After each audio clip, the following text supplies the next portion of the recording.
Farm में एक अकेली बत्तख रहती थी। बाकी सभी बत्तखें फार्म मालिक के लिए अंडे देती थीं, लेकिन यह बत्तख हमेशा से अपना खुद का बच्चा पालना चाहती थी। इसी वजह से उसने फार्म छोड़ने और अपने बच्चों के लिए एक सुरक्षित जगह ढूंढने का फैसला किया। उसने फार्म के आसपास के जंगलों में खोज शुरू की और आखिरकार दूर ऊंचे पहाड़ पर अंडे देने का निर्णय लिया। वह पहाड़ी से अपने पंख फैलाकर उड़ पड़ी। तेज हवा की मदद से वह फार्म से बहुत दूर निकल गई। लगभग 17,685 किलोमीटर उड़ने के बाद उसे पहाड़ों के बीच एक गुप्त जंगल मिला। वह जंगल खाने पीने और रहने के लिए बिल्कुल सही था, लेकिन उसे नहीं पता था कि वहाँ एक चालाक लोमड़ी भी रहती है। अकेली बत्तख यह नहीं जानती थी कि लोमड़ी उसकी दुश्मन है। उसने लोमड़ी को बताया कि वह यहाँ अपना घोंसला बनाना चाहती है। ये सुनकर लोमड़ी के मन में एक चालाक योजना आई। उसने कहा, तुम मेरे घर में घोंसला बना सकती हो, वहाँ कोई जानवर तुम्हें परेशान नहीं करेगा। बत्तख ने ज्यादा सोचे बिना उसकी बात मान ली और उसके पीछे पीछे चल पड़ी। उसे नहीं पता था कि यही उसके डरावने सपने की शुरुआत थी। लोमड़ी उसे घास से बने एक छोटे घर में ले गई और बोली, बगल वाला कमरा तुम्हारे लिए बिल्कुल सही रहेगा। जैसे ही उसने दरवाजा खोला, अंदर बहुत सारे बत्तखों के पंख पड़े हुए थे। अकेली बत्तख अंदर चली गई। तभी लोमड़ी ने पीछे से दरवाजा बंद कर दिया और मुस्कुराने लगी। बत्तख को नहीं पता था कि ये पंख उन बत्तखों के थे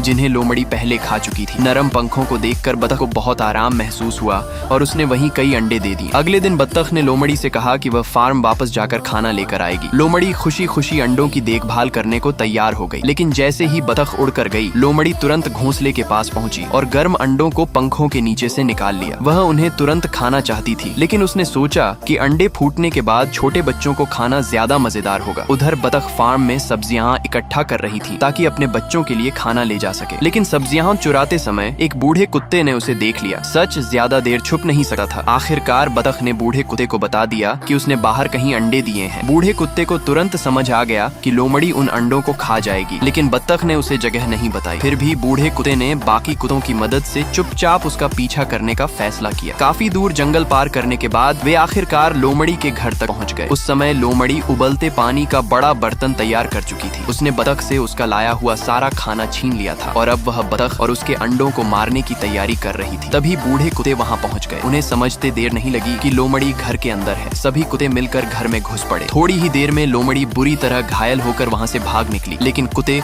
उसका पीछा करते रहे। आखिरकार एक छोटी घाटी तक पहुंचकर बूढ़े कुत्तों ने उसका पीछा छोड़ दिया और वापस लौट आए, लेकिन तब तक बहुत देर हो चुकी थी। बत्तख के सारे अंडे नष्ट हो चुके थे। इस तरह माँ बनने का उसका सपना पूरी तरह टूट गया। आखिर में वह उदास होकर बूढ़े कुत्तों के साथ वापस फार्म लौट आई।